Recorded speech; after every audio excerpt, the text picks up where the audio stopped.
সবাইকে এই জিনিসগুলো খেয়াল করতে হবে যে কাজগুলোর কারণে ঈমান ফিরে আসবে সেই কাজগুলো আমাদেরকে বেশি বেশি করে করতে হবে। কারণ মা ফাতেমা রাদিয়াল্লাহু তাআলা আনহাকে যদি ওই কবর ওই মাটি না চেনে তাহলে আমাদেরকেও তো চিনবে না, আমাদেরকেও চিনবে না। এজন্য আল্লাহ তাআলা সূরা আসরের সময় কসম খেয়ে বলতেছে, চারটি জিনিস না করা পর্যন্ত আমি কোন মানুষকে জান্নাত দান করব না। আল্লাহ তাআলা সময়ের কসম খেয়ে বলতেছে তার মধ্যে কি? এক হচ্ছে ঈমান, আর দুই কি? নেক আমল, তিন সৎ কাজের আদেশ করো, অসৎ কাজের নিষেধ করো, আর চার মানুষকে ধৈর্য ধারণের উপদেশ দাও। এক, ঈমান কিভাবে আসবে?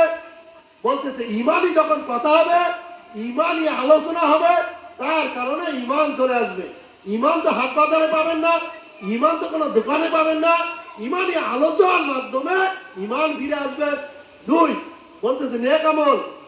আমি যদি প্রতিদিন কাউকে নেক আমলের কথা বলি তাহলে আমার দ্বারা নেক আমল হবে।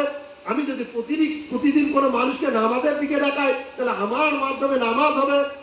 আর তিন, বলতেছে সৎ কাজের আদেশ করো, অসৎ কাজের নিষেধ করো।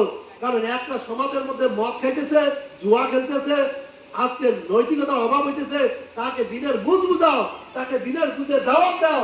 তার কারণে সমাজের মধ্যে নৈতিকতা ফিরে আসবে, সৎ কাজের আদেশ হবে, অসৎ কাজের নিষেধ হবে। চার, বলতেছে ধৈর্য ধারণের উপদেশ দাও, কারণ ধৈর্য মানুষের মহৎ গুণ।